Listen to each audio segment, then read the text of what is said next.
Saya dulu mohon maaf, begitu keluar dari Jaya Sakti, saya minimal punya keinginan bagaimana guru-guru saya itu bangga dengan saya. Dan itu ternyata nggak bisa lepas dari faktor keberkahan. Makanya mungkin saya dulu nimpal telek pitik bareng Pak Said itu berkah. Mungkin saya dulu gara-gara bal-balan karo Pak Sahroni jikok nanas dikampleng karo Pak Badar itu berkah. Jadi awakmu sing saiki rumangsa durung sukses, saya persilakan Pak Badar nggih ngampleng saiki. Kemarin ada survei di Indonesia bagian timur yang mayoritas non Islam, ada 7 nama kiai yang dianggap paling toleran se-Indonesia. Nama saya masuk.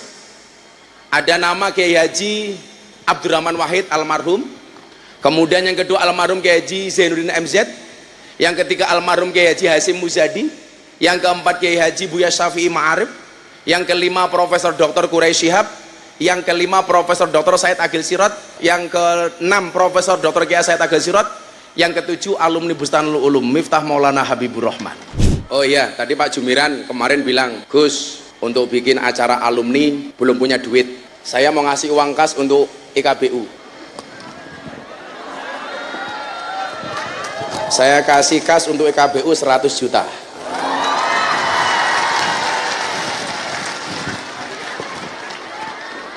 Ya. Setiap melintasi tempat itu, kalimat orang alim cuma satu, Pak. Iki tempat maksiat, mengundang murkanya Allah. Saya sebaliknya, ini peluang, ini tantangan. Problemnya ilmu saya pas-pasan. Ilmu khitobah saya hanya saya dapatkan dari muhadoroh. Tapi jangan salah, setiap muhadoroh lomba ceramah pasti saya juaranya. Saya to the point saja Pak Ardhito. Saya tahu Anda mau nyalon bupati. Tolong Anda berdiri dan jawab pertanyaan saya dengan tegas. Kalau besok saudara Ardhito jadi bupati, siap enggak untuk memperbaiki jalan di depan yayasan? Tolong dikasih mic biar kita semuanya dengar. Saudara Ardhito, saya bertanya, seandainya Anda terpilih jadi bupati Lampung Tengah, bersediakah saudara untuk memperbaiki jalan di depan yayasan Pondok Pesantren Bustanul Ulum? Tolong dijawab. Siap, saya akan perbaiki jalan di depan Bustanul Ulum di tahun pertama pemerintahan selanjutnya. Terima kasih. Siap Bapak, siap. Karena kalau nggak segera juga saya nggak berani lawan utusan khusus presiden apa. Meneng cangkemmu. Segenap panitia penyelenggara dan seluruh ikatan alumni Bustanul Ulum yang saya banggakan, Bapak Ibu warga masyarakat Jaya Sakti dan sekitarnya yang berbahagia.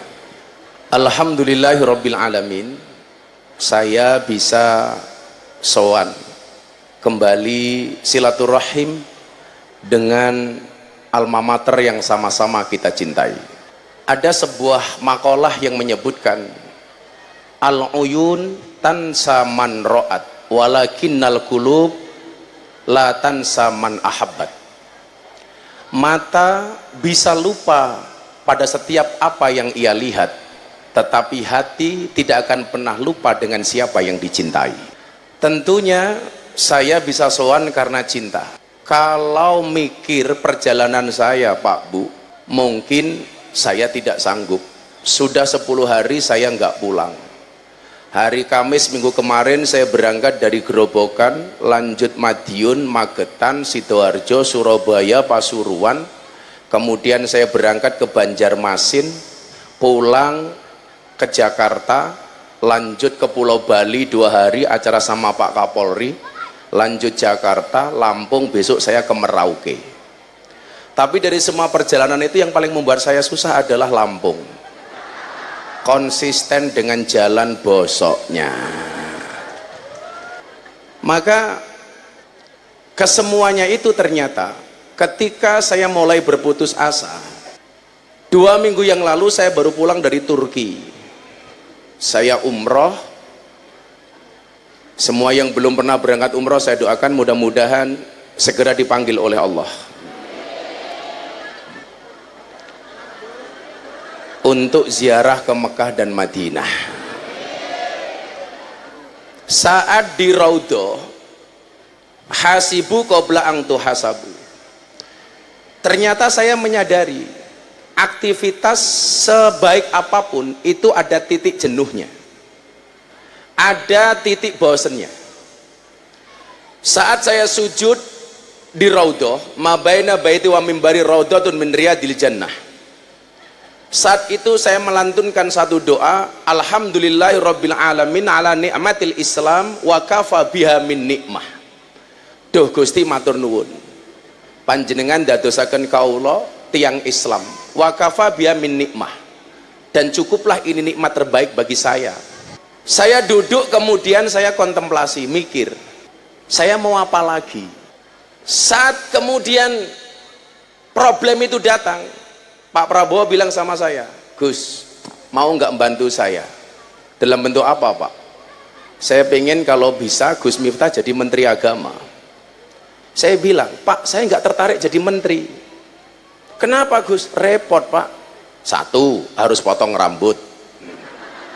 Kan aku nggak mau. Yang kedua, kalau saya jadi Menteri Agama, Pak, yang seneng orang Lampung, Pak. Setiap pengajian di mana-mana mintanya gratis kabeh. Saya mengatakan begini, percaya diri itu penting Bapak Ibu, tapi sadar diri itu jauh lebih penting. Begitu banyak orang pengen ambisi, pengen jadi pejabat karena melihat fasilitas dan kewenangan, tetapi lupa dengan tanggung jawabnya. Makanya saya bilang, kalau ada pejabat datang ke daerah, itu pertama kali yang harus disampaikan oleh pejabat itu minta maaf. Kenapa? Karena ketika dia dibaiat, ditasbihkan sebagai kullukum ra'in wa kullukum mas'ulun an ra'iyatih, tanggung jawabnya ini besar. Makanya Pak Ardhito kalau ketemu warga jangan membanggakan apapun, minta maaf. Makanya kalau ada halal bil halal syawalan, yang harus minta maaf itu bukan rakyat kepada pejabat, tapi pejabat kepada rakyat. Betul? Pejabat itu kan kadang-kadang menangan, Pak. Lampung Tengah umpamanya dapat penghargaan dari presiden sebagai kabupaten terbaik umpamanya. Yang mendapatkan penghargaan siapa? Bupati dan wakil bupatinya. Tapi yang bersih-bersih jalan kira-kira bupatinya atau rakyatnya? Rakyatnya. Ketika jalan kotor, yang nyapu kira-kira, yang pegang sapu, itu wakil bupatinya apa rakyatnya? Rakyatnya. Tapi yang duduk di istana wakil bupatinya. Kan bedok. Maka kemudian saya itu nggak mau, Pak Dito. Udahlah Pak, saya nggak usah jadi Menteri Agama, saya membantu Bapak itu saya ikhlas. Pertaruhannya besar. Kalau mungkin Pak Prabowo nggak jadi, Bapak Ibu, saya mungkin target utama. Tapi ternyata Allah itu adil. Allah itu adil. Sehingga kemudian saat di Nabawi itu saya mikir, saya mau ngapain lagi? Setelah dari Mekah, saya berangkat ke Turki. Di Turki itu ada satu kota namanya Bursa. Di Bursa itu ada satu masjid namanya Ulu Jami. Di dalam masjid Ulu Jami itu ada tulisan wawu pakai khot naskhi. Ternyata dipercaya sebagai tulisan yang ditulis oleh Nabi Khidir alaihissalam.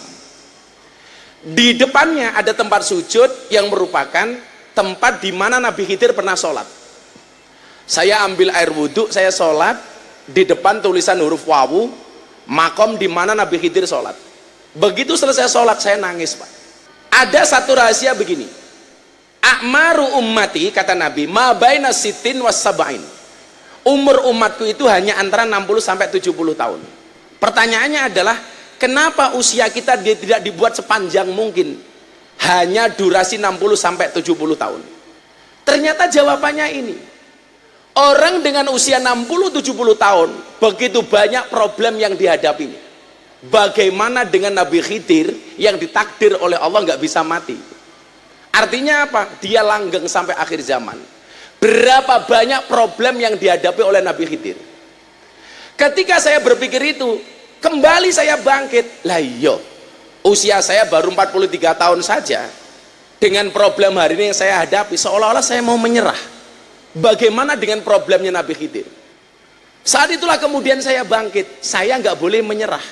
Saya meyakini Anda semua yang hadir hari ini diuji oleh Allah dengan jalannya masing-masing. Ada mungkin yang diuji oleh Allah masalah ekonomi, Ada yang diuji oleh Allah masalah keuangan. Contoh Pak Ardito mau nyalon bupati nggak punya duit.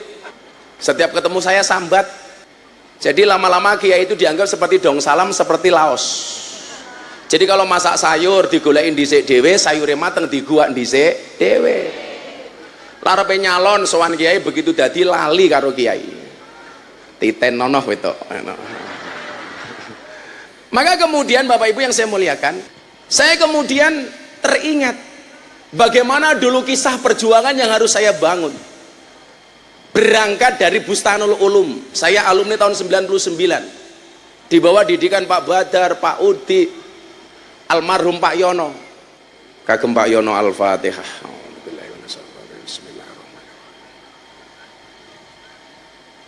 Memori itu kemudian teringat dan terngiang kembali. Saat kemudian bagaimana saya merintis karir, saya teringat lafadz kalamuna lafdun mufidun kastakim. Dimanapun kamu berada, selama kalam-kalamu ini mufid, berfaedah, dan kamu lakukan secara istiqomah, kamu akan jadi orang besar. Maka kemudian saya perlu berdamai dengan diri saya sendiri. Bukankah kemudian kita diingatkan fa'ammad dhammatu fatakunu alamatan lirraf'i. Orang itu kalau mau besar, syarat pertamanya itu harus akur dalam konteks internal dan eksternal. Dalam konteks internal, dia harus akur dengan dirinya sendiri, berdamai dengan hatinya sendiri. Coba hari ini Anda yang punya masalah, sudahkah Anda damai dengan hatimu? Sudahkah damai dengan perasaanmu? Saya harus berdamai. Saya mikir begini Pak, ya nggak banyak saya punya duit, nama alhamdulillah. Kemarin ada survei di Indonesia bagian timur yang mayoritas non Islam, ada 7 nama kiai yang dianggap paling toleran se-Indonesia. Nama saya masuk. Ada nama Kiai Haji Abdurrahman Wahid almarhum, kemudian yang kedua almarhum Kiai Haji Zainuddin MZ, yang ketiga almarhum Kiai Haji Hasyim Muzadi, yang keempat Kiai Haji Buya Syafi'i Ma'arif, yang kelima Profesor Dr. Quraisy Shihab, yang kelima Profesor Dr. Said Agil Sirot, yang keenam Profesor Dr. Kiai Said Agil Sirot, yang ketujuh alumni Bustanul Ulum Miftah Maulana Habibur Rahman. Saya dianggap survei dari beberapa populi, opol tracking macam-macam, dianggap ustadz yang paling berpengaruh di Indonesia dan lain sebagainya.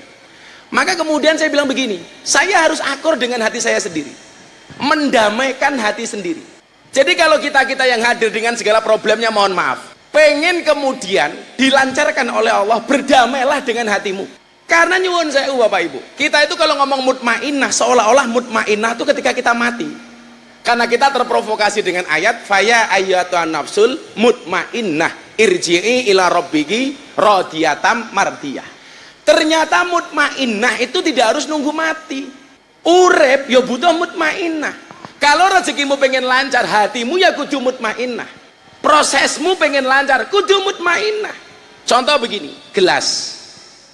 Walaupun nggak ada kopinya, gelas ini kalau bersih Bapak Ibu, menandakan bahwa dia siap untuk dimasukin apapun. Dimasuki degan ya pantes, dimasuki kopi pantes, teh pantes, es dawet pantes. Dan ketika sudah ada isinya, nafi, pasti bermanfaat. Kenapa? Karena gelasnya bersih. Tapi sebaliknya kalau gelas ini kotor, walaupun di situ ada teko kopi, teh, es jeruk, pasti dia tidak akan bisa dimasuki oleh kopi, teh maupun es jeruk. Kenapa? Karena gelasnya kotor. Dan kalau dipaksakan dikasih isi, tidak akan ada manfaatnya. Pertanyaannya, siapa yang mau minum dari gelas kotor?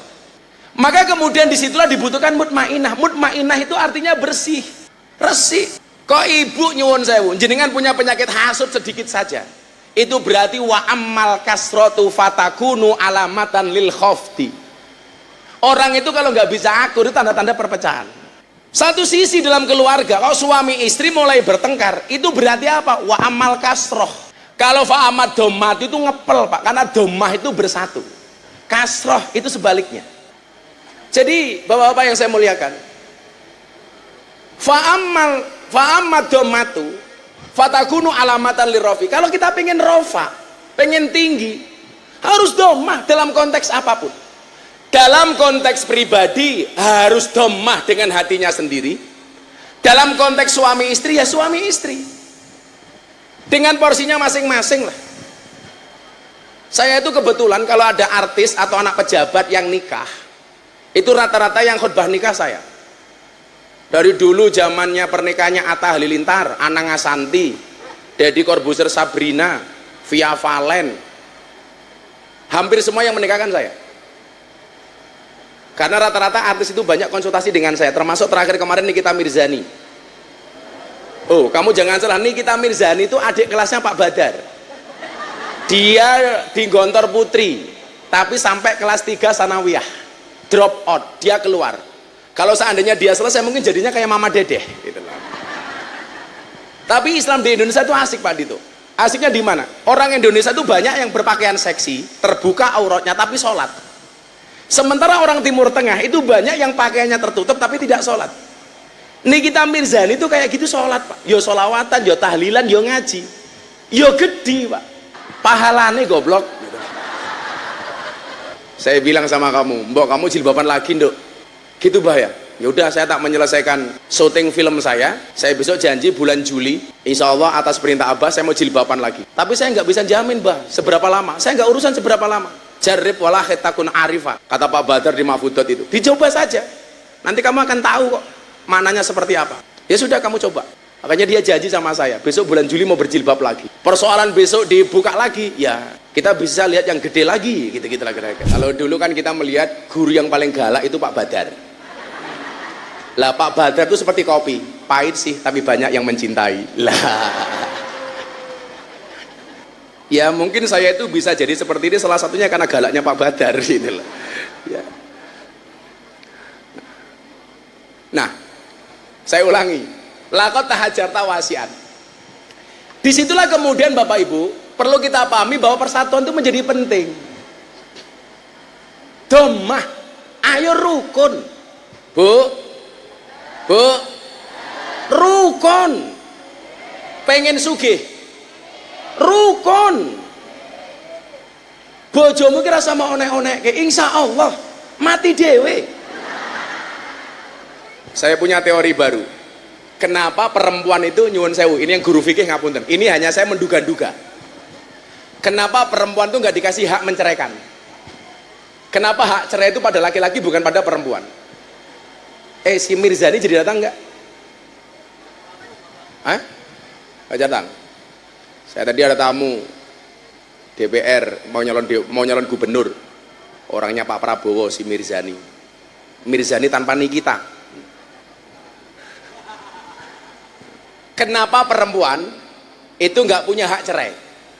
Ibu-ibu yang bisa jawab saya kasih uang 500.000. Oh iya, tadi Pak Jumiran kemarin bilang, Gus, untuk bikin acara alumni belum punya duit, saya mau ngasih uang kas untuk IKBU.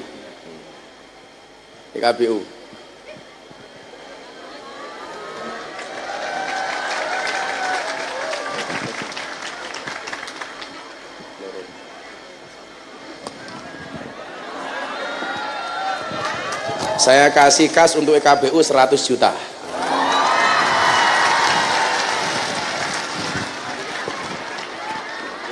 Ya.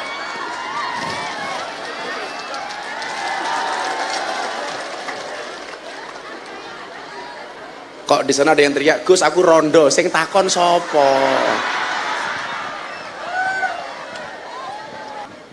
Moga-moga kabeh sugih kaya Gus Miftah, amin. Saya itu punya prinsip, kaya itu bukan seberapa banyak yang kamu miliki, tapi seberapa banyak yang kamu beri, yang kamu bagi. Kenapa Pak Jumiran ke cewek? Oh, bendaharanya cewek, ya.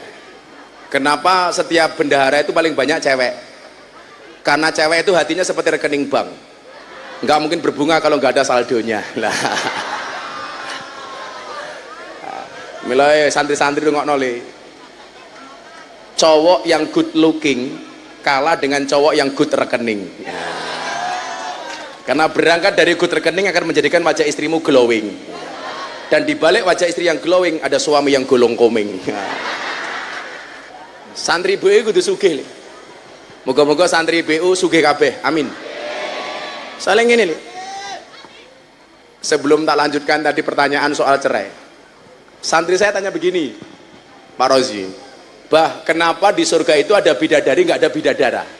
Bapak ada yang bisa menjawab? Tak kasih 500.000. Tadi kan soal cerai ibu-ibu. Kenapa ada bidadari nggak ada bidadara? Ternyata jawabannya sederhana, Pak. Orientasi laki-laki sama perempuan itu beda. Laki-laki itu puncak kenikmatannya adalah perempuan. Sementara perempuan itu puncak kenikmatannya adalah harta emas dan berlian. Makanya perempuan itu nggak butuh bidadara, Pak. Makanya laki-laki itu semakin kaya semakin butuh perempuan. Sementara perempuan semakin kaya nggak butuh laki-laki. Maka bagi perempuan, laki-laki itu kalah dengan uang. Lebih baik suaminya nggak pulang tapi uangnya datang daripada suaminya datang uangnya tidak datang. Betul, Bu? Betul. Kelakuan wong wedok. Wong wedok iki kurang ajar. Wong lanang gaweane kon golek duit tapi ra kena nyekel duit. Uang itu kalau udah masuk perempuan, Pak, nggak mungkin balik. Jangankan uangnya suami. Duitnya anak bodoh iki lho ora balik. Itulah pertama kali anak punya pengalaman penipuan investasi bodong. Sing nebu sapa ya mbokne kuwi gitu. Makanya kalau istri, kamu pengen punya suami yang pinter cari uang, tapi nggak boleh pegang uang gampang, rabio karo tuyul. Kenapa perempuan tuh nggak punya hak cerai, Bu? Ternyata jawabannya sederhana. Berdasarkan penelitian psikologis, laki-laki itu dominan dalam memutuskan memberikan keputusan itu 86% menggunakan akalnya. Sementara perempuan, mohon maaf, 86% menggunakan perasaannya. Perasaannya. Jadi kalau perempuan cepat baper itu lumrah, karena 86% dia menggunakan perasaan. Nah, kalau perempuan dikasih hak cerai, itu tingkat perceraian pasti tinggi. Karena setiap baper pengen pegatan. Maka kemudian implikasinya apa? Banyak orang gila yang gelandang di pinggir jalan. Niku nyuwun sewu, lanang apa wedok? Rata-rata lanang. Mergo orang gila itu bukan karena perasaan tapi karena otaknya yang gila. Ngopo wong lanang kok sing stres? Ya mergo mikirke bojone ngeyelan. Enggak, Bu, katuran dahar. Makanya perempuan tuh nggak dapat bidadara karena yang paling penting itu uang. Yang paling penting itu uang. Shallu ala Nabi Muhammad. Nah, maka kalau kemudian kita pengen maju, kita diingatkan kembali. Loh, aku mbiyen iki karo pondok ki mung diajari ngimrite ra lulus lah. Tapi sekarang saya itu banyak menggunakan makalah-makalah dari Alfiyah atau minimal Jurumiyah untuk bahan ngaji. Bagaimana kemudian kalau kita pengen maju setelah kita rukun? Wal ismu minhu mu'rabun wa mabniyun. Isim itu ada dua, mu'rab dan mabni. Mu'rab itu dinamis, mabni itu statis. Pilihannya kemudian adalah kita mau mengambil peran yang mana? Mau jadi mu'rab atau mabni? Mu'rab. Orang mu'rab itu optimis, bukan pesimis. Apa bedanya optimis sama pesimis? Optimis itu melihat peluang dalam masalah, sementara orang pesimis melihat masalah dalam peluang. Orang semuanya mengatakan lokalisasi itu problem masalah, bagi saya itu peluang. Di saat semua orang mencaci maki lokalisasi, saya ketemu dengan satu hadis. Ruya anil Imam Malik radhiyallahu an annahu yaqul la tangduru ila dzunubin nas ka'annakum arbabun wangzuru ila dzunubikum ka'annakum abidun. Janganlah kamu melihat dosa-dosa manusia seolah-olah kamu adalah Tuhan, tapi lihatlah dosa-dosamu sendiri seolah-olah kamu adalah seorang hamba.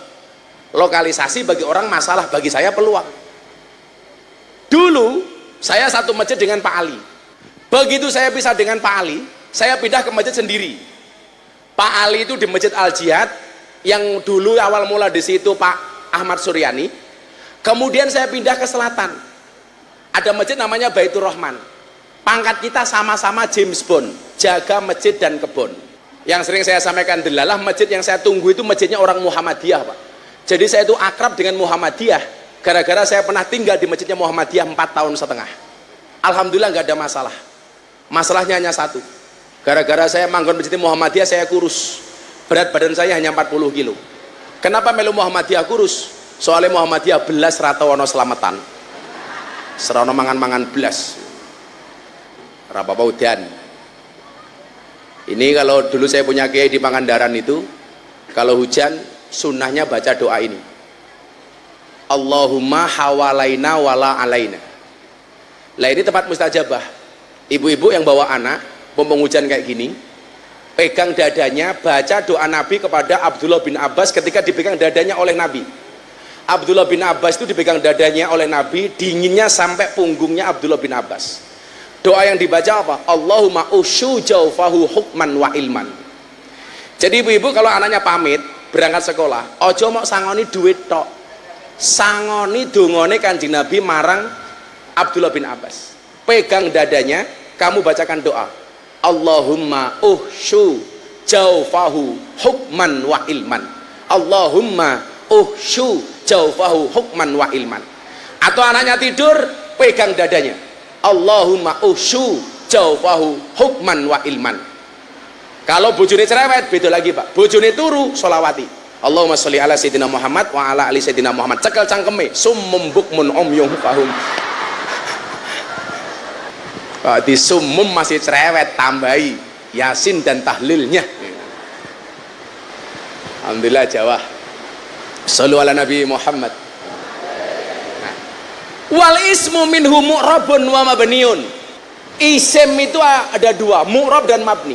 Posisi kita pesantren-pesantren ini harus berani memposisikan diri sebagai mu'rab. Tantangan hari ini yang dihadapi oleh santri 2024 itu berbeda dengan saya dulu di tahun 99 umpamanya, atau zamannya Bu Sri, zamannya Pak Jumiran. Ini berbeda Pak. Kadang-kadang problemnya adalah siswa itu tidak bisa berkembang. Kenapa?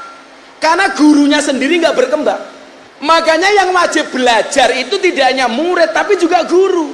Makanya Yai Huda Jazuli Ploso itu kan sayang banget sama saya. Beliau mengatakan begini, Le, kowe iki lak ngaji terus, mutolaahmu kapan? Sementara saya itu nggak pernah berhenti. Saya ngaji 24 jam. Sehari jadwal saya bisa 4-5 kali. Keliling seluruh Indonesia, bahkan ke beberapa negara di dunia.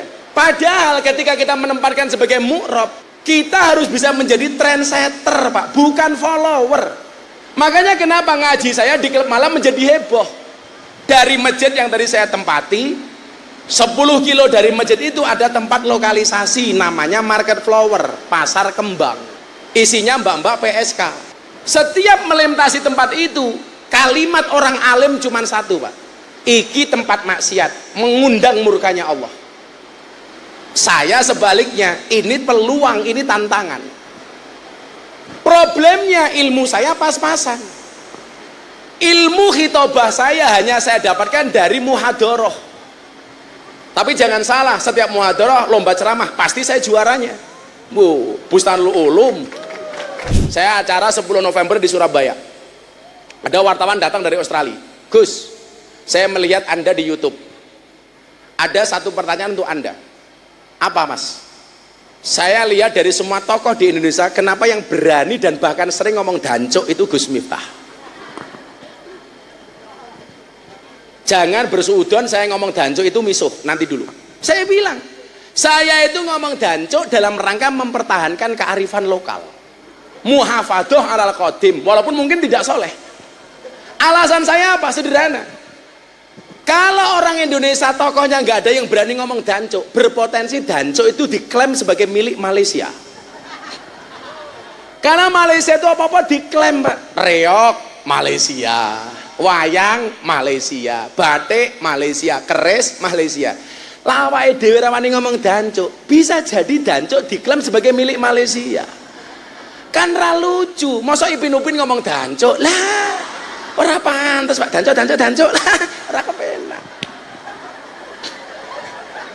Saya berani ngomong dancuk karena saya tahu sejarah. Tahun 2018 pertama kali saya ke Belanda. Saya masuk museum di Belanda. Dancuk itu siapa? Ternyata itu nama tokoh besar di Belanda, namanya Danko. Untuk menghargai ketokohan si Danko dijadikan nama tank. Tanknya ini agak kecil yang dulu nyerbu Surabaya. Tanknya kecil akhirnya bisa masuk ke perkampungan Surabaya. Jadi begitu tank ini masuk, orang Surabaya histeris teriak dancuk, dancuk, dancuk. Karena orang Surabaya ngomong Danko itu susah.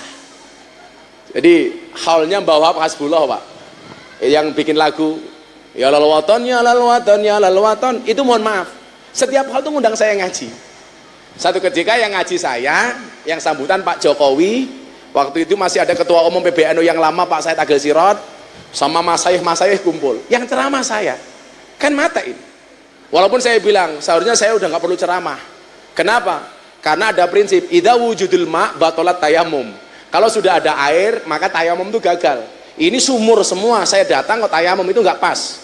Tapi kiai-kiai ngomong pokoknya yang ceramah kudu Gus Miftah. Oke, saya ceramah karena di hadapan saya ada presiden, ada ketua umum PBNU, para masayih. Ngaji 1 jam belas saya nggak ngomong dancuk Pak, ngempet aku Pak.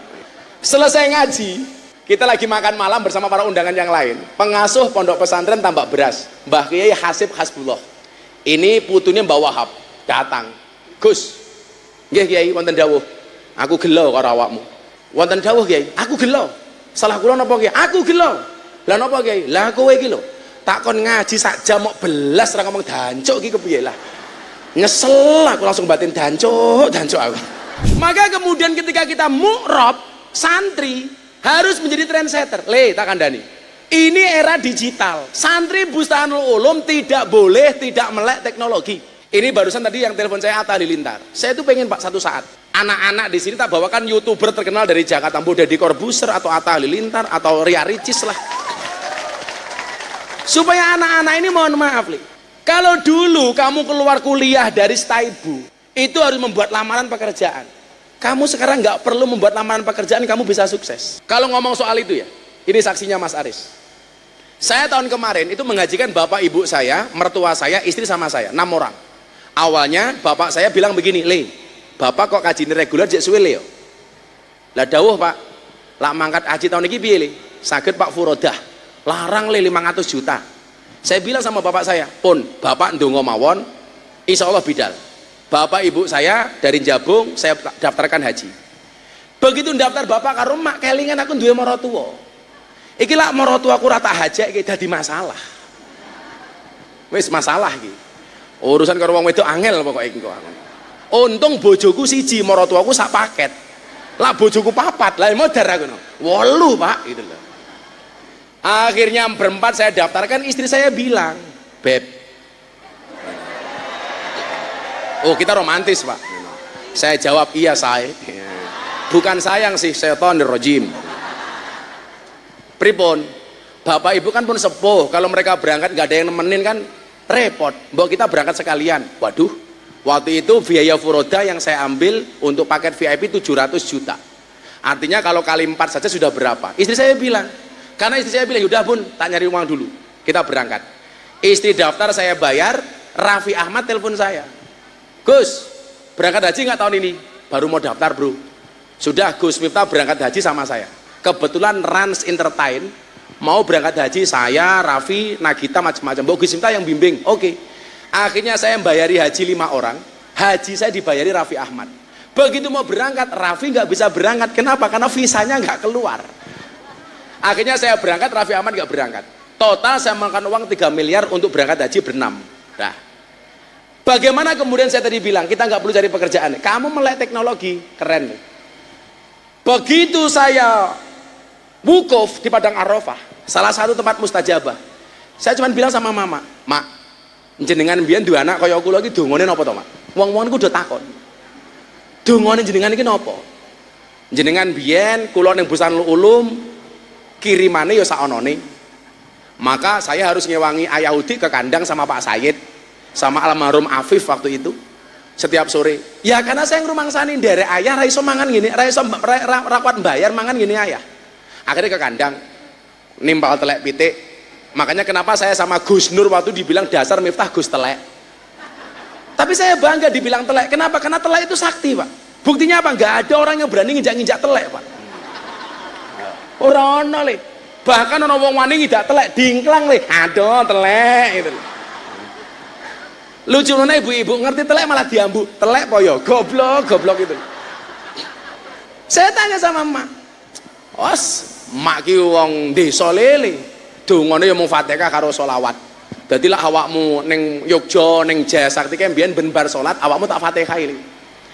Allahumma sholli ala sayyidina Muhammad, muga-muga anakku ning pondok manfaat berkah ilmune Al-Fatihah." Coba ibu-ibu lah dipraktekin. Kemudian maca donga sak isone. Saya di wukuf, saya bilang, "Mak, jenengan dongake kula." pulang dari sini anakmu lebih berprestasi, anakmu lebih maju, anakmu lebih keren. Ya le mak donga. Wong niku mun teng wukuf Arafah Pak, dongane macem-macem nih. Saya pernah ketemu kiai desa. Nggawa kotak koper, satu koper gede. Isinya apa? Titipan donga. Jadi wong sak kampung nitip donga kabeh Pak Badar. Lagi cilaka kayak gini. Akhirnya diwaca niku sampai meh asar, nggak rampung-rampung. Padahal kan durasi wukuf itu hanya khutbah duhur sampai sebelum matahari tenggelam. Ini mohon maaf, maca donga ora rampung-rampung, wonge nangis tak takoni. Napa Kiai? Kula susah Gus. Lah napa? Lah niki koper ki isine wong nitip donga kabeh, isine kertas donga. Kula waca siji durung rampung. Carane mboten ngoten Kiai. Lah niki amanah Gus. Lah mboten kula waca dosa. Tak wene carane purun apa mboten? Purun Gus. Nggih, carane ngeten. Kopere mang buka, tangane jenengan mangangkat mang donga. Ya Allah, menika tiyang ingkang nitip donga, mang waca dhewe ya Allah. Rampung. Ayo Gusti Allah kira iso maca aku. Akhire mak kula niku kula kenging donga kula ngamin nggih. Dongane mama nggih sederhana. Allahumma sholli ala sayyidina Muhammad wa ala ali sayyidina Muhammad. Ya Allah muga-muga anak kula niki ya Allah jenengan gawe sukses, jenengan gawe mulya bojo donya bojo akhirat. Rabbana atina fid dunya hasanah wa fil akhirati hasanah wa qina adzabannar. Dongane hanya itu Le. Coba tata bahasanya dilihat. Fit dunya itu bacaan apa? Harusnya idgham loh. Fit dunya. Tapi ternyata membacanya bukan idgham, tapi apa? Idhar. Fit dunya. Pertanyaannya, kenapa yang seharusnya idgham dibaca idhar? Karena urusan dunia itu harus jelas, bukan bermemeng. Saiki kiai diundang ngaji ikhlas. Begitu mulai samplopi mlebu kamar mandi, tak pikir ngising, bono ngintip isine amplop. Begitu isine dia grememeng. Makanya diajarkan kalau Pak Ardito wani ngundang abah ngaji nggonmu apa meneh kampanye, kuwi harus fit dunya, idhar. Kudu jelas gitu. Padha karo Miftah ngaji ning Bustanul Ulum jelas tombok tak kandhani.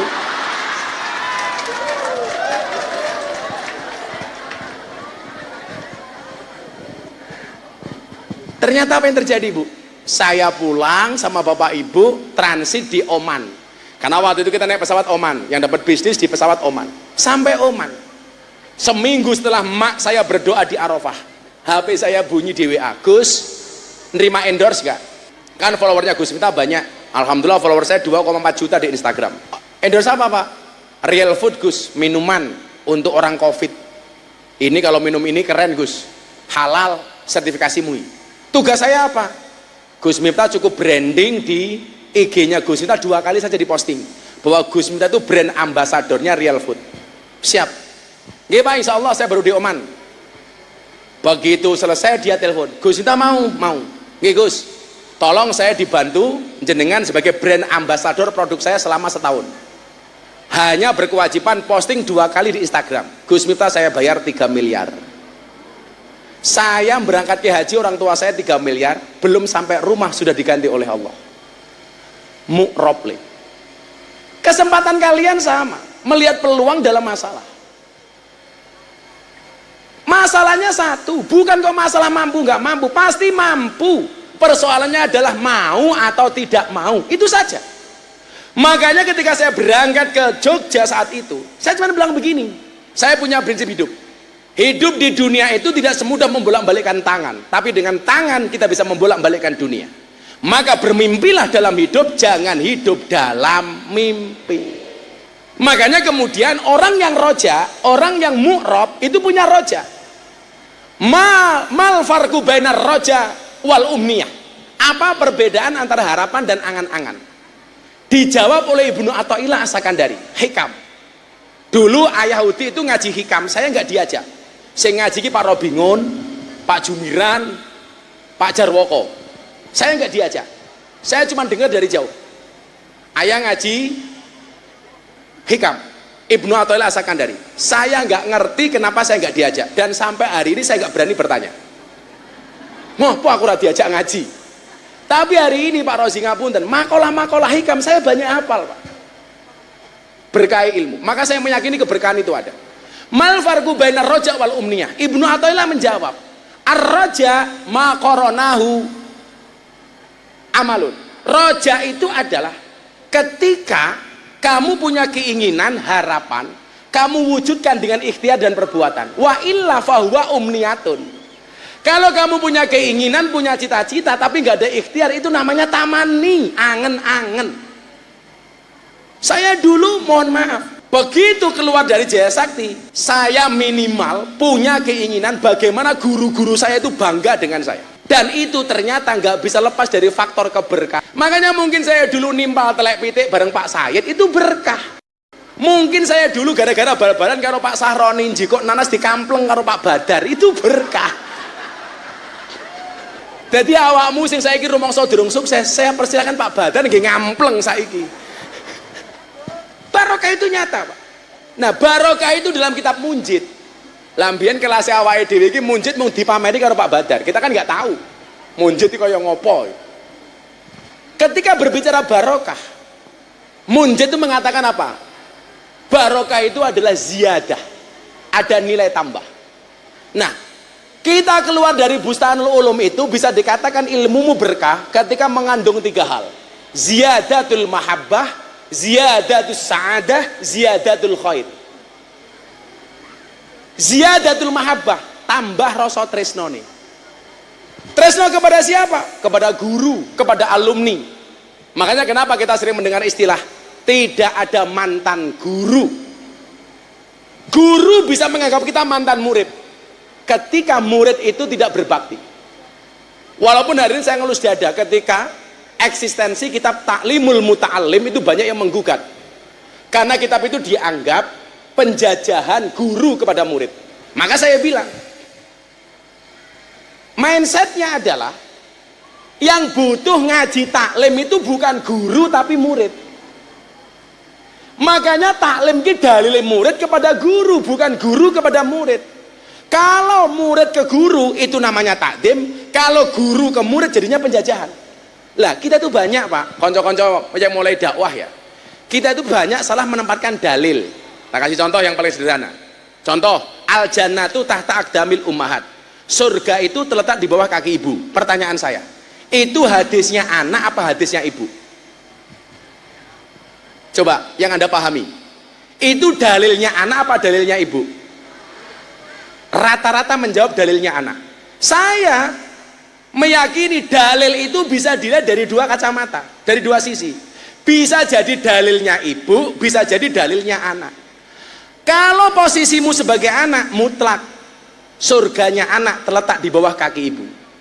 Ibu, engkaulah wanita yang mulia, derajatmu 3 tingkat dibanding ayah. Kau mengandung, melahirkan, mengandung lagi, melahirkan lagi, mengandung lagi, melahirkan lagi. Wis bosok pokoknya. Surgane anak tergantung hormati anak marang wong tua. Tapi ketika posisimu sebagai orang tua harus kamu pahami, hadis itu berlaku untuk orang tua. Maksudnya apa? Surgane anak tergantung kelakuane wong tua. Karena hari ini banyak kelakuan wong tua yang tidak bisa menyurgakan anak-anaknya. Anak diperintahkan Al-Quran nyusui 2 tahun. Wal walidatu yurdina auladahuna haulaini kamilaini liman arada ayutimar rodoah. 3 bulan kita tinggal sebagai wanita karir. Anak era disusoni, malah ditinggal senam, 1, 2, kemayuyuyu. Wongnya ya teko, ya melu guyu, jilbabnya ya pink. Sengit aku. Ini misdalil, Pak. Salah penempatan dalil. Itu ya dalilnya anak, dalil wong tua. Contoh lagi begini. Perempuan yang paling baik itu adalah yang paling murah mas kawinnya. Yang harus membaca hadis itu laki-laki apa perempuan? Perempuan yang paling baik adalah yang paling murah mas kawinnya. Itu dalilnya laki-laki apa perempuan? Perempuan, supaya tidak banyak menuntut kepada laki-laki. Jangan dibaca laki-laki. Kalau yang baca laki-laki, wih rungokno, wong wedok sing apik sing paling murah yu, salah. Tapi sebaliknya, riwayat yang menyatakan Kanjeng Nabi menikahi Siti Khadijah mas kawinnya 20 ekor unta. Itu yang membaca laki-laki apa perempuan? Laki-laki, supaya lebih bertanggung jawab kepada perempuan. Makanya teori saya mengatakan perempuan yang baik itu adalah perempuan yang siap diajak menderita oleh suaminya. Tapi ingat, suami yang baik tidak akan pernah mengajak istrinya menderita. Siapa itu suami jahat? Suami yang mampu beli rokok untuk dirinya tetapi tidak mampu beli skincare untuk istrinya. Lah, itu mu'rob le. Kita ngomong optimisme. Aku ki iso ngomong ngono mergo pengalamanku luwih akeh tinimbang awakmu. Tapi untungnya siji, kamu punya sosok yang bisa kamu belajar darinya. Aku mbiyen pertama kali rongono contone le. Maka untuk itu, anak-anak BU saya dorong untuk bagaimana kemudian paham dengan persoalan kekinian. Zaman terus berubah. Kalau dulu zamannya Pak Badar, Pak Said itu mendengarkan berita kudu nunggu BBC London. Apa mana Yahudi, radio ini ratau mati. Karena informasinya dari radio. Sekarang Pak, mohon maaf, kita buka aplikasi, apalagi TikTok, detik.com, setiap saat kita bisa untuk mengakses informasi. Cuman pesan saya satu, kalau toh kemudian kalian pengen viral kayak saya, pesan saya satu, virallah dengan prestasi, bukan dengan sensasi. Prestasi le, ojo kayak Surabaya nganggo jilbab, kotange dibuka, diposting, hai guys, susuku gede guys, viral, tapi akhirnya berakhir di kepolisian. Naudzubillahi min dzalik. Wal ismu minhu mu'rabun wa mabniun. Mudah-mudahan anak-anak Bustanul Ulum dijadikan oleh Allah anak-anak yang mu'rab, anak-anak yang dinamis, anak-anak yang optimis. Amin Allahumma amin. Mungkin demikian Bapak Ibu yang saya muliakan, kurang lebihnya mohon dimaafkan. Mudah-mudahan bisa silaturahmi di lain waktu dan kesempatan.